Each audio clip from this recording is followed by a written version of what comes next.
There is a particular kind of quiet that follows a person through life. Not the peaceful quiet found in nature or the gentle quiet after a long day, but a quiet that was planted early, before they learned how to speak their truth. Children who were silenced rarely remember the exact moment it began, only the feeling that their words were too heavy, their emotions too inconvenient, their questions too loud.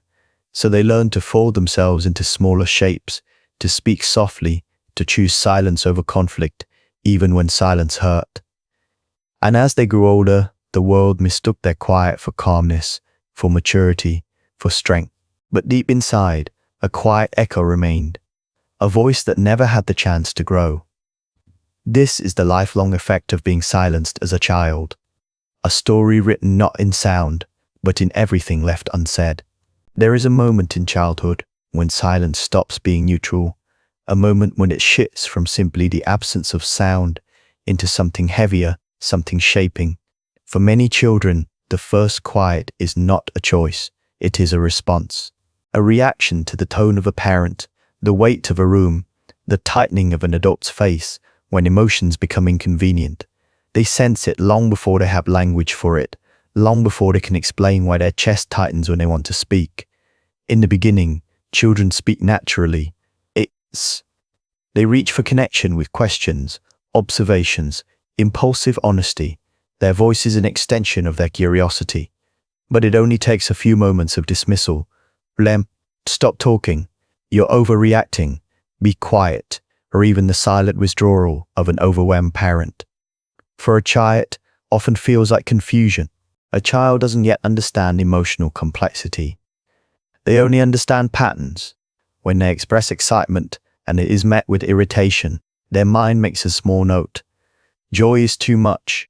When they express fear and it is ignored, another note is added. Fear is bothersome. When they ask a question and receive an impatient sigh, the conclusion becomes, curiosity is unwanted. And slowly these notes form a script that becomes the foundation of their internal world. Children rarely remember the exact words that silenced them. What they remember is the atmosphere, the way the room felt when they cried, the way their parents' eyes shifted when they spoke, the heaviness that settled over them like a blanket they didn't ask for. They remember the sensation of shrinking, like a plant learning to grow in the shadows rather than toward the sun. Some children grow up in homes where emotions are treated like fragile objects. In these homes, silence becomes a survival instinct. Speaking up feels risky, asking for needs feels dangerous, disagreement feels like disloyalty. Others grow up with parents who speak loudly, forcefully, or unpredictably. In those homes, silence becomes a way of avoiding conflict, a way of staying small enough not to provoke the storm. A child learns to disappear in plain sight, to become invisible at the exact moment they need to be seen. The first quiet is rarely dramatic. It is subtle. It sounds like hesitation before speaking, like swallowing words that once came freely, like watching an adult's face to predict their reaction before daring to respond. And because children adapt quickly, silence becomes normal. They do not think, something is wrong. They think, this is how you stay safe. They think, this is how you stay loved. Over time, silence becomes a form of intelligence, a strategy. The child learns to observe rather than express, to anticipate needs before they are spoken, to keep their own inner world quiet so it does not disrupt the external one. Adults often praise this quiet child. They call them well-behaved, easy, mature for their age. What they do not see is the cost. That the child is not quiet because they are calm, but because they are managing the emotional weight of their environment, because they have learned that their voice carries consequences.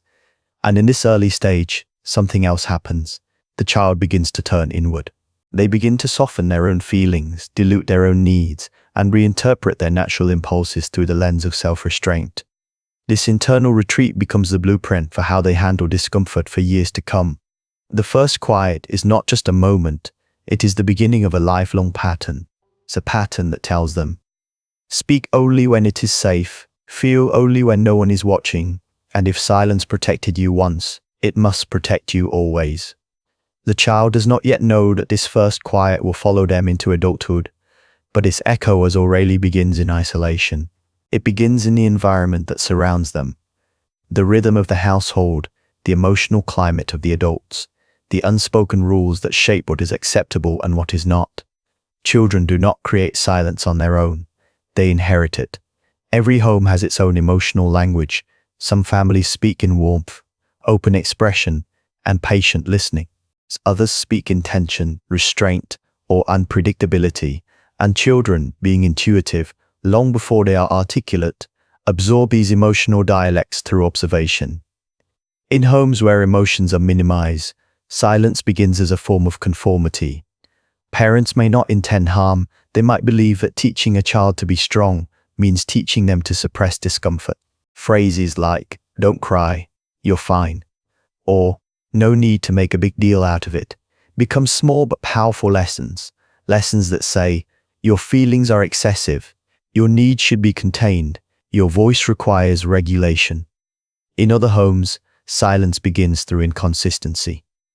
Some days, emotions are welcomed. Other days, they are criticized. For a child, this unpredictability becomes confusing. They begin to monitor their surroundings, trying to decode when it is safe to express themselves. When safety becomes conditional, silence becomes habitual. Cultural and generational patterns also play a role. Some households pass down a long lineage of quiet endurance, where speaking up is seen as disrespect, where children are taught to obey rather than communicate, where emotional matters are regarded as private and best left unspoken.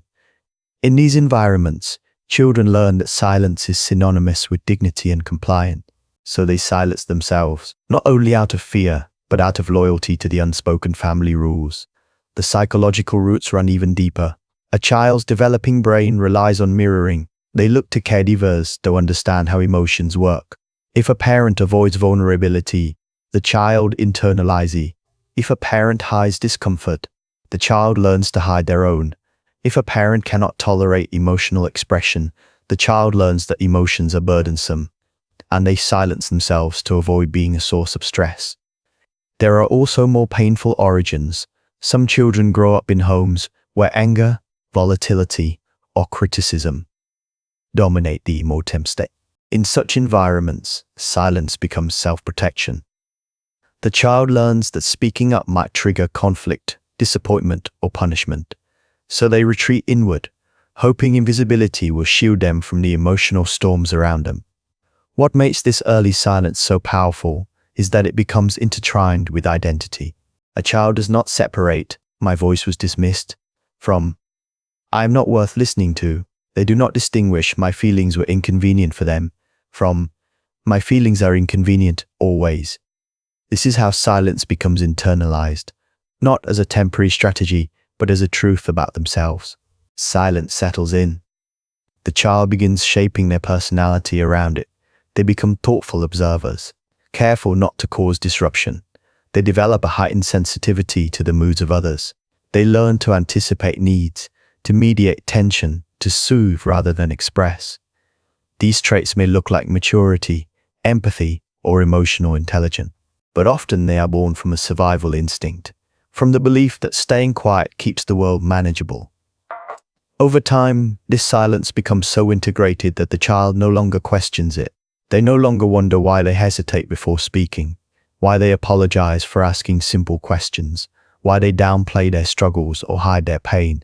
By the time they reach adolescence, silence has already shaped their social world. Conversations feel like negotiations. Friendships require emotional calculation. Speaking up feels like stepping into unknown territory, and their inner voice, new one that might have once been loud, curious, or expressive, now feels distant, almost unfamiliar. But slowly it transformed into a part of their identity. A quiet layer woven into their personality, their relationships, their sense of self. And long before adulthood arrives, the child has already learned this one profound message. To be safe, you must stay small. To belong, you must stay quiet. To avoid pain, you must carry your feelings inside. This is where silence begins. Not with the child, but with everything they learn they must hold in. By the time silence becomes familiar, the child's inner world has already shifted. What began as a reaction to the environment slowly crystallizes into psychological patterns, patterns that shape how they interpret themselves, others, and emotional life itself. At its core, a quiet child is not simply shy or introverted. Their silence is adaptive. It is the brain learning to protect itself in the only way it knows how. From a psychological perspective, children who are frequently dismissed or invalidated develop heightened sensitivity to emotional cues. Their nervous system becomes attuned to subtle tones of disapproval, disappointment, or irritation. What seems like intuition is often vigilance, a child scanning their environment for signs that it is safe to exist openly. This hyper-awareness often leads to an internal rule. Stay small enough not to be hurt. The brain, still forming neural pathways, learns to associate expression with risk, and so silence becomes encoded into emotional memory. Attachment plays a profound role in this process. Children depend on caregivers not just for physical survival, but for emotional regulation. When a carer responds warmly, the child learns that emotions are manageable. When a carer responds dismissively, the child learns that emotions are dangerous. Inconsistent or unpredictable responses reinforce a different belief that the child must handle their feelings alone over time. This shapes attachment styles. Many quiet children grow into adults who lean toward avoidant or anxious attachment, but hesitant to express needs, fearful of burdening others, wary of closeness, yet deeply longing for it. They suppress emotional impulses not because they lack feeling, but because they were trained to distrust the consequences of vulnerability. Another psychological mechanism at play is self-censorship. When a child internalizes the belief that their thoughts or feelings are unwelcome, they rehearse sentences in their head before speaking. They predict reactions before sharing anything personal. They overthink simple interactions, analyzing their words for potential misunderstanding or disappointment. This constant internal editing creates cognitive fatigue. A quiet child often appears calm in the outside, but their inner world is active, busy with second-guessing, anticipating, adjusting, and absorbing. Their silence is not empty, it is full of unspoken talk. Emotionally, the quiet child tends to redirect their feeling inward. Instead of expressing anger, they swallow it. Instead of showing hurt, they retreat. Instead of asking for comfort, they convince themselves they don't need it. Psychologists call this emotional minimization, a defense mechanism that helps the child avoid conflict, but eventually suppresses their ability to name or understand their own emotions. As the brain continues developing, chronic suppression has long-term effects. Neuron pathways associated with inhibition grow stronger. The child becomes practiced in restraint, practiced in avoidance, practiced in staying silent. By adolescence, these patterns feel natural. By adulthood, they feel like personality. Another layer of psychology emerges, the identity built around being the quiet one. The child is often praised for traits that are actually coping mechanisms. Adults call them thoughtful, friends call them good listeners, and slowly, the child begins to equate their worth with their ability to stay contained, composed, unobtrusive. They fear disappointing others by becoming too much. They fear losing acceptance if they reveal their emotions. They fear conflict, even mild conflict, because their brain still associates it with child vulnerability. This creates a paradox. They crave connection, yet silence becomes the barrier to receiving it. They want to be known, yet they struggle to be heard.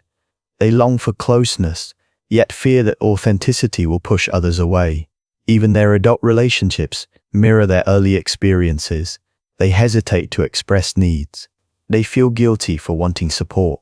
They assume others will not respond well, not because it is true, but because the child inside them still remembers how silence once protected them. The psychology of the quiet child is not about weakness, it is about adaptation. It is about the brain doing everything it can to survive an environment that could not hold its voice. But what once ensured survival in childhood often becomes an emotional limitation in adulthood. And the quiet child, now grown, carries both the wisdom and the weight of the silence they learn to live inside. By adulthood, the child who learned to be silent carries an inner conflict that rarely shows on the surface. From the outside, they may appear composed, gentle, even unbothered. But internally, the quiet they learned in childhood and the longing they feel as an adult walk side by side, two opposing forces inhabiting the same emotional space. The conflict begins with a simple truth. Humans are wired to be heard, to express, to connect through language and emotion. Even those who grew up silenced carry the natural desire to share their inner world. But for them, desire does not arrive alone. It arrives with fear. They want to speak, but fear the consequences. They want to be understood, but fear becoming burdensome. They want to be known, but fear that authenticity will cost them acceptance. This is the quiet paradox. The very thing they long for is the thing they learn to avoid. The inner conflict often emerges in moments that feel small from the outside, when someone asks how they're doing, and they answer with a practiced, "I'm fine," even when they're not. When a friend hurts them, and instead of speaking up, they withdraw. When a partner asks what they need, and the mind goes blank. Not because they have no needs, but because naming them feels unfamiliar, almost dangerous. In these moments, the past and present collide. The adult wants closeness, the inner child wants safety, and safety in their earliest memories was found in silence. This conflict lives in their body as much as in their mind. The chest tightens before they speak, the throat feels heavy. Words form slowly as though they must pass through layers of history before reaching the surface.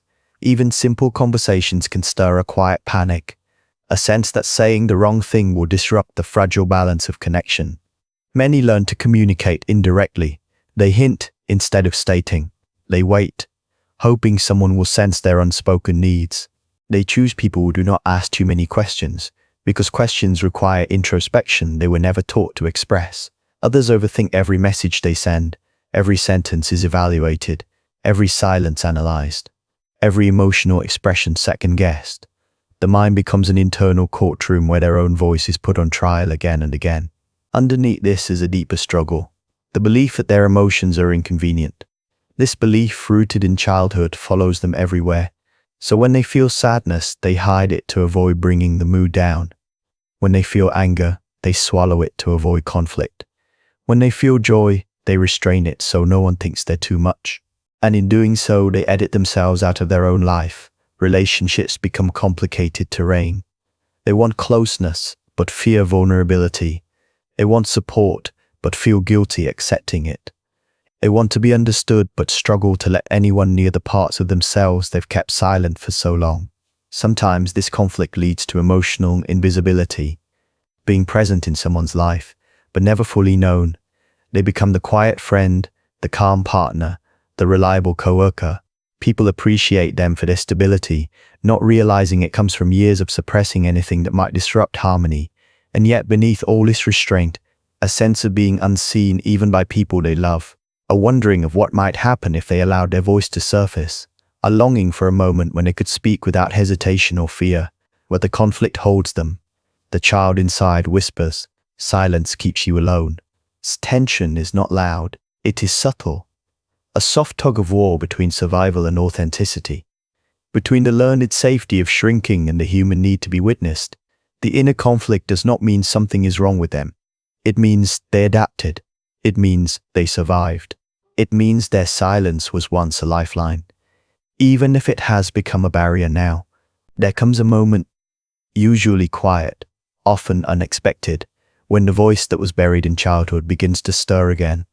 It does not return loudly. It does not announce itself. It rises the way dawn enters a dark room. Slowly, softly, almost imperceptibly at first. For many, this moment arrives not during joy, but during loneliness. It appears on nights when the world feels distant, when the silence that once protected them now feels heavy in that stillness. A small inner whisper emerges. There is more inside you than what you show. It is not a demand, not a confrontation, or just a gentle recognition that the self has grown too large to be contained by old patterns. Sometimes the voice returns through heartbreak. During a relationship, the quiet person often reaches a threshold. Are moments when swallowing emotions becomes too painful. moments when they realize they are losing connection by trying too hard not to disrupt it. The voice surfaces as a subtle ache, a desire to finally say, "This hurt me," or "I need you." Words they never learned how to offer without fear. Other times it returns through connection, meeting someone who listens without judgment, someone who waits patiently for the words to come, someone who does not mistake softness for silence, can awaken something that has been dormant for years. The quiet child inside them notices the difference. Not all ears are dangerous. Not all rooms require shrinking. Not all tenderness must be hidden. But even when the voice begins to rise, it does so with uncertainty. Speaking up feels foreign, like using a muscle that atrophied long ago. There is a trembling, a hesitation, a question that echoes from childhood. Is it safe to be honest? The body remembers old consequences, even if the present moment is different. The return of the voice is rarely smooth.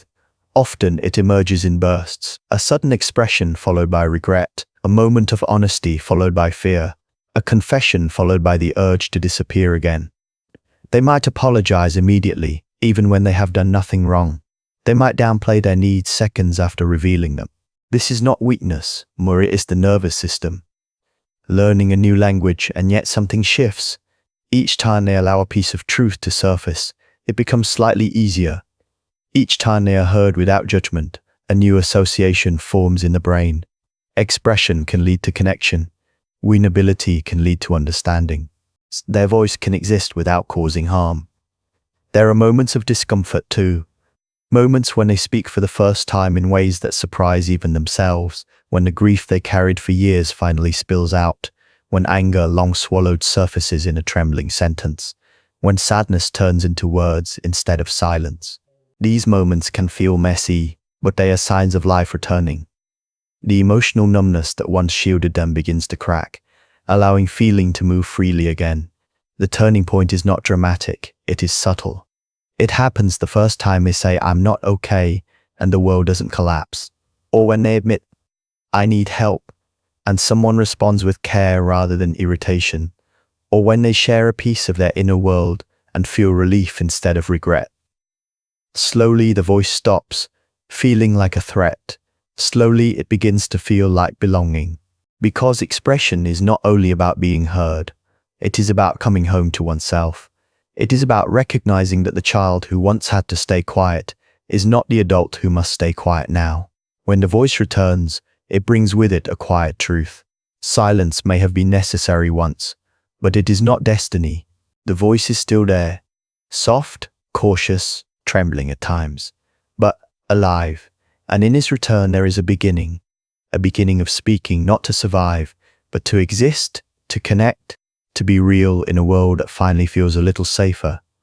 When the voice begins to return, the next stage is not boldness. It is not sudden confidence or expressive fluency. It is a quiet, gentle learning. Oh, the slow process of holding one's own voice, without fear, without apology, without shrinking at its first sound. For someone silenced in childhood, this process is delicate, because the goal is not to become loud. It is not to transform into someone who speaks constantly or without restraint. It is simply to create enough inner safety that their voice does not feel like a threat anymore. Learning to hold your own voice begins with recognition. It's noticing the small internal reactions that arise each time expression feels risky. The tightening in the throat, the heaviness in the chest, the instinct to withdraw even when connection is desired. These reactions are not signs of failure. They are reminders of the child who once needed silence to survive. The adult self does not need to fight these sensations. There is no battle to win, no command to override. Instead, the learning comes from sitting with them, from letting the body understand that speaking does not always lead to shame or punishment. Old fears do not dissolve through force. They soften through familiarity. In this stage, expression often comes in small forms. It's a truth shared even if the voice trembles. A moment of honesty offered gently, without waiting for the perfect timing or the perfect words. Each small act becomes a new layer of internal trust. Holding one's voice also means learning to acknowledge needs, without believing they are burdens. This can be disorienting for someone raised to stay small. The simple statement, "I'm tired," can feel too vulnerable. The request, "Can you slow down?" may feel too demanding. The admission, "That hurt me," might feel impossible. But slowly these expressions prove themselves survivable, and with each attempt, the inner script begins to rewrite itself. One of the most profound shifts happens when a person realizes they no longer have to justify their emotions. Children who were silenced learn to offer explanations for everything. Why they cried, why they needed comfort, why they felt overwhelmed. Adulthood offers a new possibility. Emotions do not require permission. They simply ask to be acknowledged. Another layer of learning is boundaries, not as walls but as gentle markers of self-respect for someone who grew up suppressing their voice. Boundaries may feel like confrontation, but in truth, boundaries are simply expressions of what sustains a person. They are the quiet acts of saying, "This is too much for me," or "I need space," or "I cannot carry this alone." And often the world responds with more understanding than expected. As the person grows more comfortable with expression, something subtle begins to change. The internal voice becomes kinder. Instead of rehearsing every conversation, they begin to trust themselves. Instead of assuming they will burden others, they begin to believe they are allowed to take up space. The once harsh inner critic softens into a companion, one that understands the courage it takes to speak after years of silence. It is not a sudden transformation. It is the slow merging of the child who stayed quiet and the adult who wants to be heard. It is the realization that the old silence served a purpose, but is no longer necessary for survival. The child inside is not erased. They are reassured, told gently, "You are safe now. You can speak now. I am here to listen." Learning to hold one's voice is ultimately an act of reclaiming presence, a quiet acceptance that their words, their emotions, their needs, all of them deserve to exist.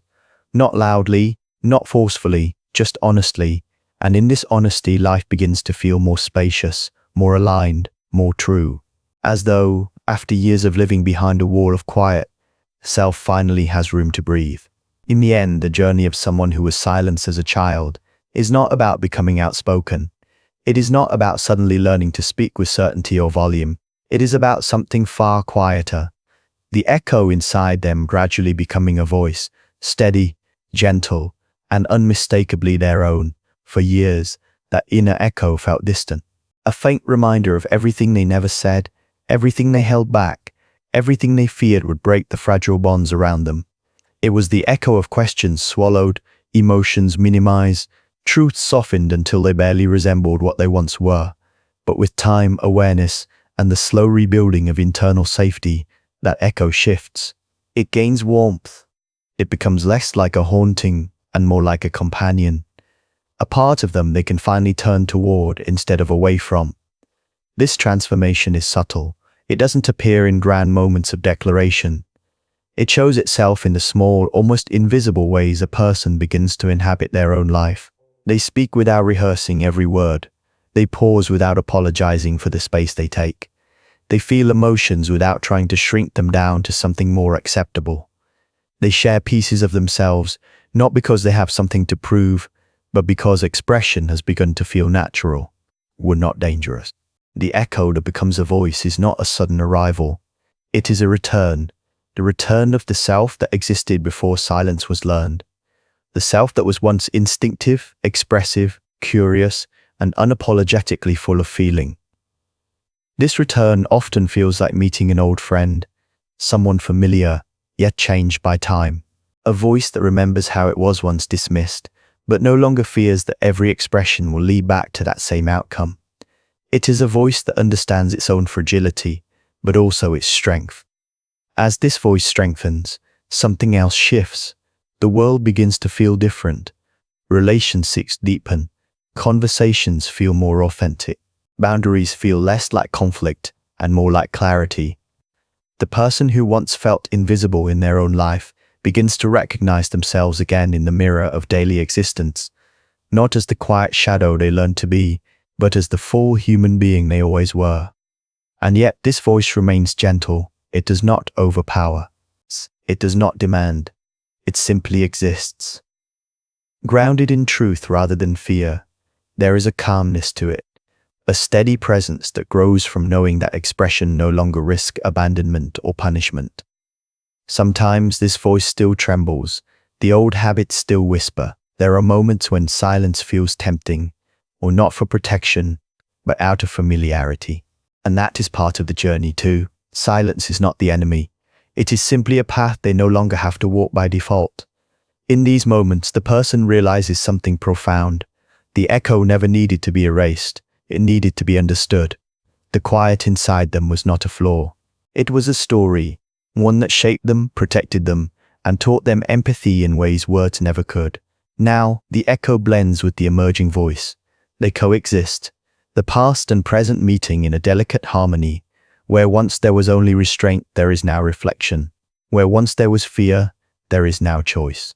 The echo becomes a voice when the person finally listens to themselves, when they stop dismissing their emotions the way others once did, when they recognize their own worth without waiting for external validation, when they allow themselves to speak in ways that feel true, not loud, not perfect, just true. And as their voice settles fully into their life, there is a quiet, unmistakable understanding. The child who was silenced did not disappear. They were waiting for the adult self to grow strong enough, gentle enough, and safe enough to finally hear them. The lifelong effect of being silenced does not end with volume. It ends with presence. The soft, steady presence of a voice that knows it belongs.